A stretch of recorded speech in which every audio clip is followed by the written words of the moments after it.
अस्सलाम वालेकुम नाज़रीन, आप देख रहे हैं SKM 91 न्यूज। आइए देखते हैं आज की अहम खबर।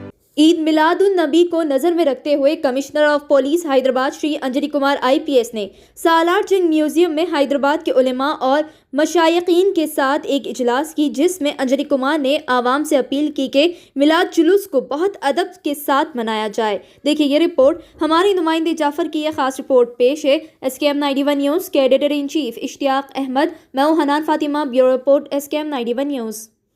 उनको आप शाबाशी दें। पिछले 1.5 साल से जितने तकलीफ, जितनी मुश्किल हम हमारे डिपार्टमेंट ने देखा है, शायद पिछले 5 साल में 10 साल में वैसा नहीं हुआ था। एक तो कोरोना के कारण, और दूसरी इस तरह की बारिश और ये सब भी चीज कुछ ज्यादा हो रही है। 140% रेनफॉल इस बार ज्यादा हुई है, तो उसका इंपैक्ट होता है। कहीं अगर ट्रैफिक जाम हो गया, अब पूरे हमारे ऑफिसर 5 घंटे तक वहां खड़े रहेंगे जब तक ट्रैफिक क्लियर नहीं हो। जबकि ट्रैफिक क्लियर करना, आप जैसा सोचते हैं कि अब ये सलारजंग म्यूजियम ऑडिटोरियम है, यहाँ पे बैठने वालों के लिए 200 कुर्सियां लगी हुई हैं, लेकिन अगर यहाँ 1000 लोग आ जाएंगे तो क्या होगा? जरूर कुछ ना कुछ खड़े रहेंगे। अगर सबको बाहर निकलना है तो एक साथ नहीं निकल पाएंगे, थोड़ा धक्का मुक्की हो जाएगा। रोड का भी हाल यही है। जब बारिश होती है तो कुछ एरिया में वाटर लॉगिंग के कारण गाड़ियां नहीं जा सकती है, वो सब गाड़ियां मेन रोड पे आ जाती है, जिसके कारण ट्रैफिक जाम हो जाता है। अब उसमें वक्त लगेगा, उसको क्लियर होने में वक्त लगता है। कुछ लोगों में पेशेंस नहीं रहता, सब्र नहीं रहता, वो हॉर्न मारते चले जाते हैं। हॉर्न मारने से क्या होगा? तो थोड़ा सब्र, थोड़ा सब कुछ। और मैं तो कहता हूं कि हर 2 महीने, 3 महीने, 4 महीने में जब भी कोई फेस्टिवल आता है, कोई ईद आता है, तो हमेशा हम लोगों को इस चीज के बारे में जरूर सोचना चाहिए कि हमारा सोसाइटी, हमारा अगला नस्ल किस डायरेक्शन में जा रहा है। क्या हमारे ये फेस्टिवल को सेलिब्रेट करने से हमारा जो डायरेक्शन है वो सही डायरेक्शन में लोग जा रहे हैं, या केवल ये सेलिब्रेशन के नाम पे हो रहा है? केवल अगर सेलिब्रेशन के नाम पे हो गया फिर तो उससे कोई फायदा नहीं है। लेकिन अगर वो मुझे बेहतर बना रहा है, एक कम्युनिटी को बेहतर बना रहा है, तब इसका इम्पैक्ट बहुत ज्यादा रहेगा। तो मैं आज एक बार फिर आप लोगों को, केवल कोरोना ही नहीं और कोरोना से जुड़ी ही बहुत चीज आई है। अभी देखिए, बहुत छोटी सी चीज लगती है कि वेदर फोरकास्ट हुआ, बारिश होगी, लेकिन उसका असर हमारे डिपार्टमेंट पर क्या पड़ता है, या 2 मिनट में आपको मैं बताना चाहता हूं। जब भी वेदर का फोरकास्ट होता है, हमारे ट्रैफिक और लॉ एंड ऑर्डर के ऑफिसर अपने शिफ्ट के अलावा वो लोग रोड पर जाकर 7 से 10 घंटा एक्स्ट्रा खड़े रहते हैं। हैदराबाद में जो भी लो लाइंग एरिया है, जहां पानी जमा होता है, वहां घुटने भर पानी में वो लोग खड़े रहते हैं। तो मैं जब भी ये सब चीज को देखता हूं तो मुझे लगता है कि सबसे बड़ी, मुझे तो लगता है कि हमारे जो कांस्टेबल ऑफिसर्स हैं, सबसे बड़े मौलाना और सबसे बड़े पंडित, सबसे बड़े होली पर्सन हमारे वही हैं। चाहे किसी का भी काम हो, लेकिन वो हर वक्त आवाम के लिए, चाहे अगर कहीं प्लास्टिक के कारण नाले जम जाते हैं तो उसको हाथ डाल के प्लास्टिक भी निकालते हैं। इसीलिए अगर हम कभी प्लास्टिक फेंकते हैं तो उसके पहले सोचना चाहिए कि उसका क्या इंपैक्ट होता है। ऐसे बहुत जगह हैं जहां हमारे कांस्टेबल ऑफिसर्स के पैर उस मैनहोल में फंस के फ्रैक्चर हो गया। वो शायद बाहर अखबार वाले को पता भी नहीं चलता है कि उनको चोट लगा। वो 20 दिन घर में रहेंगे, फिर उसके बाद फिर आएंगे। इस तरह की बहुत चीज होती है।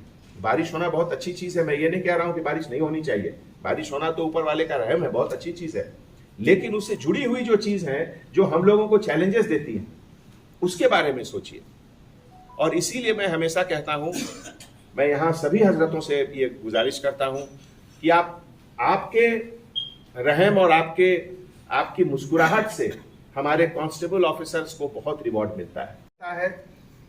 आगे का सपना, एक हर इंसान के अंदर जो एक होती है कि हम 1 साल बाद, 2 साल बाद, 5 साल बाद अपने आप को कहां मौजूद रखेंगे, हमारे नेक्स्ट जनरेशन जो है, आने वाली नस्ल, वो कहां रहेगी, उसके लिए हमें क्या करना होगा। इन सब का नतीजा निकलता है कि हमारा GDP बढ़ता है। और इसीलिए हैदराबाद अगर आज जब भी आप अखबार उलट के देखिए तो अभी शमशाबाद से थोड़ी से एक आगे जगह है जहां अमेजन ने 500 एकड़ जमीन लिया है। वो वर्ल्ड का सबसे बड़ा स्टोरेज सेंटर रहेगा। कितनी टन की वहां सामान की स्टोरेज रहेगी आप अंदाजा नहीं लगा सकते। अपने आप में एक शहर रहेगा वो। ये सब चीज अगर यहां हो रही है तो इसमें आपका हर एक हैदराबादियों का कंट्रीब्यूशन है। और उसके पीछे आज जो आप लोगों ने नारा लगाया हिंदुस्तान का, हमारी ताकत वही है और इसीलिए हम आगे बढ़ रहे हैं। दोस्तों, हर मजहब में नबी हुए, हिंदू में उसे अवतार कहते हैं कुछ लोग, उनके जन्मदिन बर्थडे के सेलिब्रेशन का एक सिलसिला रहता है। सिलसिला का सबसे पहला कारण तो कि हम लोग सबको खुशी होती है कि आज का दिन इस दुनिया में नबी आए थे। उसके साथ जुड़ा हुआ एक और चीज रहता है। आज मैं सुन रहा था तकरीर में कितनी अच्छी अच्छी बातें हो रही थी कि 40 घर दाहिने, 40 बाएं, 40 आगे, 40 पीछे। अगर इस चीज को सही और हर इंसान इसको फॉलो करे तो हिंदुस्तान में गरीबी कभी रह ही नहीं सकती। कितनी बड़ी बात है ये, कितनी बड़ी बात है। और हजरत ने फरमाया कि फास्टिंग के समय भी, रोजे में तीसरे दिन भी, न जानते हुए कि कौन है वो, लेकिन अपने रोजे का खाने का सामान उनको दे दिए। इससे बड़ी चीज और क्या हो सकती है। इन सब चीजों को केवल मिलादुल नबी के समय चर्चा करना नहीं, हर वक्त हर दिन इसका चर्चा होना चाहिए। अगर हम लोग अपने बताए हुए रास्ते पे, अपने से बुजुर्गों के रास्ते पे, अपने नबी के रास्ते पे, अपने जो सभी मजहब के जो बड़े लोग हैं उनके बताए हुए रास्ते पर चलना अगर सही माने में चाहते हैं तो जितनी ज्यादा उसकी चर्चा हो, जितनी ज्यादा जगह उसकी चर्चा हो, हर मौके पे उसकी चर्चा हो, चाहे वो कुरान पढ़ने का बात हो, चाहे वो गीता पढ़ने का बात हो, पढ़ने से ज्यादा जरूरत है हम उसको अपने जिंदगी में कहां तक अमल लाते हैं। बहुत बड़ी चीज है। और इसीलिए मैं यहां जब भी आता हूं तो हमारे हजरतों के कंपनी में अपने आप को इतना मैं खुश नसीब पाता हूं कि हर बार कुछ न कुछ सीख कर यहां से जाता हूं। और हर इंसान के अंदर यही कोशिश रहनी चाहिए कि हर मिलादुल नबी में और अगले मिलादुल नबी के बीच में ऐसी कौन कौन सी चीज है जिसमें मुझे कोशिश करनी चाहिए अपने आप को एक बेहतर इंसान बनाने का। मोहम्मद सल्लल्लाहु अलैहि वसल्लम के पूरा जिंदगी एक मैसेज है। हिंदुस्तान के बाद जब हमारे अपने स्टेट की बात होती है, अभी पिछले हफ्ते एक मैगजीन निकलता है इकोनॉमिक एंड पॉलिटिकल वीकली, जिसमें बहुत सारे रिसर्च पेपर्स ये सब छपते हैं। उसमें जैसा कि आप जानते हैं पिछले 1.5 साल से हिंदुस्तान में ही नहीं तमाम दुनिया में हर जगह मार्केट डाउन हुआ है, चाहे वो कोई भी चीज का हो। हर चीज की बिक्री कम हुई है। बड़ी बड़ी कंपनियों की, जिसे कहते हैं, बिल्कुल हालत खराब है सबका। बहुत सारे देश स्टेट का भी हालत खराब है।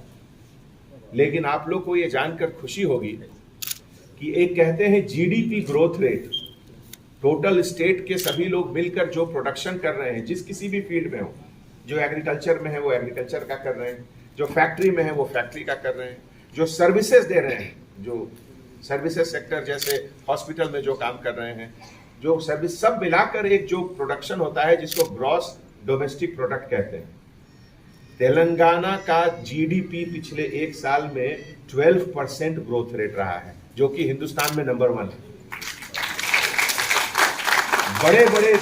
बड़े बड़े स्टेट जिनके बारे में और जिनके मॉडल के बारे में बहुत चर्चाएं होती थी, उनका ग्रोथ रेट 2%, 3%, 4% और हमारे तेलंगाना का 12%। ये कितनी बड़ी बात है कि ऐसे वक्त में जब तमाम दुनिया के सभी लोग इकोनॉमिक कंडीशन उनका बिल्कुल नीचे है, हम अभी भी ऊपर जा रहे हैं। ये इसीलिए संभव है केवल अमन और चैन के कारण ही नहीं। अब मैं इसको इससे एक स्टेप आगे कहूंगा